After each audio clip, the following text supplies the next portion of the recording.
All right, Joe, Squid Games time. We got 10 minutes. Okay. Let's see how much we can do in 10 minutes. Okay. Could you survive these Squid Games? And I'm going to walk you through what these games are, and you know most of them, but for maybe the audience that isn't familiar, and if anyone's listening future on podcasts, I'm going to try to explain it the best I can. So let's start with the first one. The first one is called Ddakji. Ddakji is how you pronounce it. It's a game for 2 players. Each one has a folded square piece of paper or a Ddakji to use for playing. Once a player's Ddakji is on the ground, their competitor must throw theirs at it in an attempt to flip the opposing Ddakji. Could you do it? Yes. I feel like that's one, if you practice enough, Physics. anybody can. Yeah. That's physics. Good. Yeah. So Joe thinks he would survive that. Or basically that was kind of like a recruiting tool they used, but this comes up later in season 2. So we'll talk about that. Next one is an easy childhood game. I never played red light, green light growing up. At least I don't remember, but I remember hearing of it. But red light, green light, I think everyone's familiar with. Someone has their back turned, then it's a green light.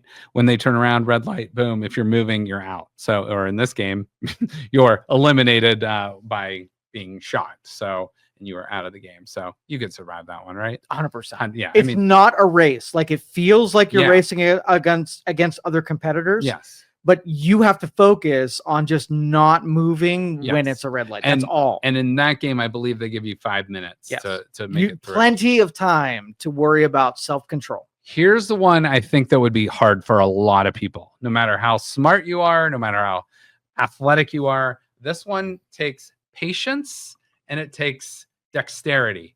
This game is called Dalgona. And a lot of saliva production. Yes, Dalgona. This game is deceptively simple. Initially, players are urged to pick a shape embolized on a nearby wall. So what are the shapes? A square, a triangle, a circle, a star, and an umbrella. Pick the umbrella, no matter what you do. No umbrella. Which some of them do. Dummies. One does not triangle go well all day. So Joe says triangle. You think that would be the easiest 100%. shape. So basically, you have to take a needle and like carve out the shape before a 10-minute timer goes off. And those that finish go on. And another thing, you cannot break the cookie at any point. So the Dalgona. And if you're hungry, you could just nibble on that shit and eat your way right down to the triangle. Okay. Easy. But it's got to be the perfect cuts, right? I can eat perfectly cut. Yeah. And you could, practice it. Like, what if this ever happens? You want to make sure you're prepared, and you do not want to be eating around an umbrella. Fair. The next one is a game everyone's familiar with, Tug-of-war. However, there's a little twist in this one. The game of Tug-of-war is played between 2 opposing teams. However, there is a huge, gigantic gap. So if your team gets pulled in, you plunge to your death. Mm-hmm. I'm with old man. Perfect strategy. Okay. Use your opponent against them. So, it's not a war of who's the biggest. It's who's the smartest. So again, but what if you don't have, you're not necessarily picking your team? What if you just have a bunch of people that don't understand physics? They don't understand leverage. They maybe aren't great team players. I mean, you could be the best player in that game, but you could be eliminated because your team isn't handling their business. So it's kind of one of those group assignments in college. And, maybe you did your whole part, but 3 other people on your team didn't, and you end up getting a C when you deserved an A. And if your opponent watched the series as well, they know what you're going to do, and so you're playing against the people that are going to do the same shit that you are. Okay. So this is probably the best chess game of the Squid Games. So sizing up your opponent and see what they do and knowing how to counter it. Okay. This is the one where it's a coin flip. I don't know that I'm 100% certain I can survive this one.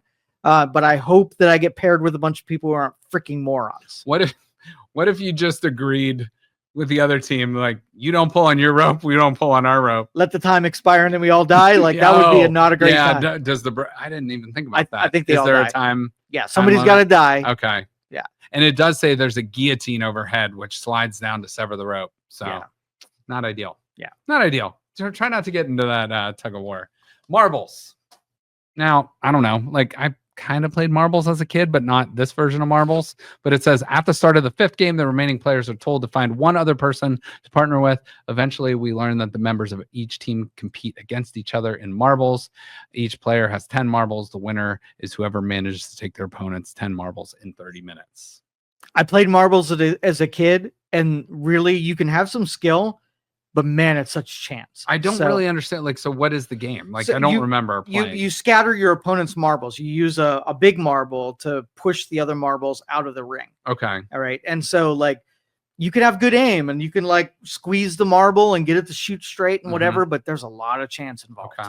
And some of these games are like where red light, green light takes out a lot of people. Some are like, it's a 50-50. It's you and your competitor, or it's 50-50. The team A versus team B. So here is maybe the most diabolical one. You know which one it is? No. Glass bridge. Oh yeah, I'm good at this. So you'd be good at it if you were towards the end of the line. You don't want to go first in this game, and I don't know how they decide who goes first, who goes last, but you want to be at the end of the line because I was the first. Ooh. Like I played an RNG game which did the glass bridge. And it was 20 tiles. And you were paired with 15 other people in order to break 20 tiles. And really, if your team gets together before and he talks who's going first and who's going last, majority of the people want to go last. There is almost nobody who wants to go first. Yeah. So if I'm going to die, it's going to be on the first jump. Okay. Completely. And then I'm off the hook. Then everybody else has to jump after that. And so all your deaths are going to come after. So you have a 50-50 chance. It's another coin flip. But once again, it's a 50-50 chance on just about everything now. For sure. So just think about, like, for any gamblers out there, just think how hard it is to hit like a 3-leg parlay. It's like, well, hypothetically, if you're just picking the winner, you got a 50-50 chance. So if you have another 50-50 chance, that's 25%. I will tell you on that game, I died least when I went first. Really? Died least when I went first. Okay. All right. So glass bridge. I fear that one. And that one's really diabolical because in the show you realize people are like watching you and like taking bets and stuff like that. So it's 100% of the time there was nobody competing against with me nobody wanted to go first, so I did it. And I always picked the right tile. And so they would like go and then they would have to. Everybody agreed that everybody was going to pick their turn. And I said, I will go first. And I always picked the right tile. Okay. And it worked out for me more than it didn't. Okay. All right. So pick the right tile if you're ever put it in the Squid Game. Yeah, don't pick the wrong one. Pick the right one. And then finally, the final competition in this game is called Squid Game. Squid Game gets its name from the court it's played on. There are 2 teams, offense and defense. It's determined by a coin flip. Defense can run on 2 feet within the bounds of the game, while the offense has to hop on 1 foot outside the lines of the court until they successfully pass the neck of the squid. And in the final battle, attackers must rush from the entrance to the squid and attempt to tap the top of the court. So basically one player's going to win, one player's going to lose, offense, defense, or it's a fight to the death.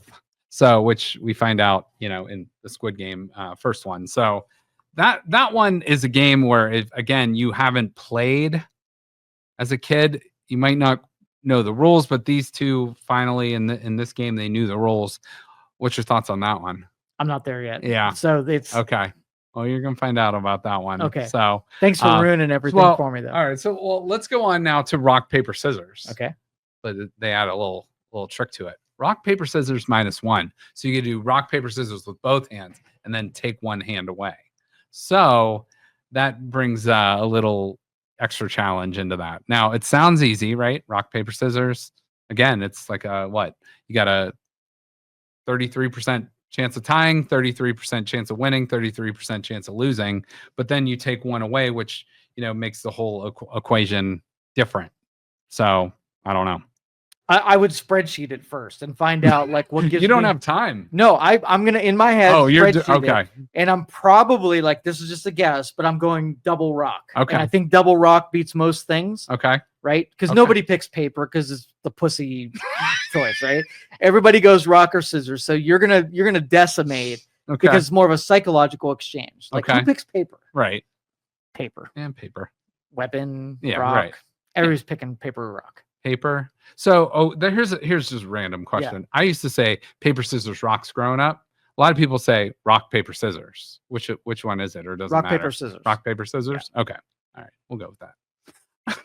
All right. Here's the one that's super diabolical. Russian roulette. Mm-hmm. Now, if you do Russian roulette, there's a 5 in 6 chance you survive, right? But if you spin the holster, that's if you spin the holster. If you don't spin the holster, by the 6th one of the two people. So they play this game in there, and one time they spin it, another time they don't spin it. So what's coming down. Who's first is kind of thing. So who gets their delivery before you get your delivery? Again is one of those glass bridge ones where it's like, do you want to go first or second? I don't know. I'd almost want to go first. Hopefully I'm never in that game. But Russian roulette, don't mess with Russians, I guess, in that sense is the good lesson to take from that. All right. I think this might be the last one. Let me check. Yes. Oh no, there's 2 more. So the next one is called the 6-legged pentathlon. So the real basics of this. These are one of the ones I hate. Yeah. Cool. You're just on a like team. Tug-of-war, if you're paired with idiots, you die. So each of the 5 players have to have one of 5 skills, and you're able to talk about it first, like who's going to do what. So there's 5 different games. That Ddakji, there's Gonji, spinning top, I believe it's pronounced Ddakji, and then flying stone. So real quick, here's a look at each of those. And Ddakji, we talked about the rules for that one. That's the one where you flip the paper. Flying stone, to win flying stone, a player must stand behind a line and attempt to knock over a stone by throwing their own. That one seems to me the easiest one. I don't know. Gonji, to win Gonji, a player must throw 5 die in the air in a row and catch them in increasingly complicated stages. Then once a player has passed all 5 stages, they must throw 5 die in the air as a group and catch them all in the back of their hand. To me, that sounds the toughest. Yeah. Spinning top, that one's tough, but that seems pretty easy. And then Ddakji, to win, players must. So let me just ask you. Yeah. Which one of those 5 would you pick? I'm not at this episode, so I really can't even give you a academic response on it. So what's yours? If I had to pick one, I would do flying stone, because you're basically throwing like a skinny type stone at a standing one, and to me, that's about aim and patience and concentration. I would do that one. I think that Gonji one with the dice, it blows my mind. Yeah. So I think that one would be the last one I would want to do. So I don't know. And then finally, not to spoil too much, but mingle. Now, did you ever play this game as a kid where you would say, all right, partner up in groups of 3, partner up in groups of 2. And that's when this one is. And they have to race and get into these rooms. And if they're not in the rooms, eliminated. So that one's tough.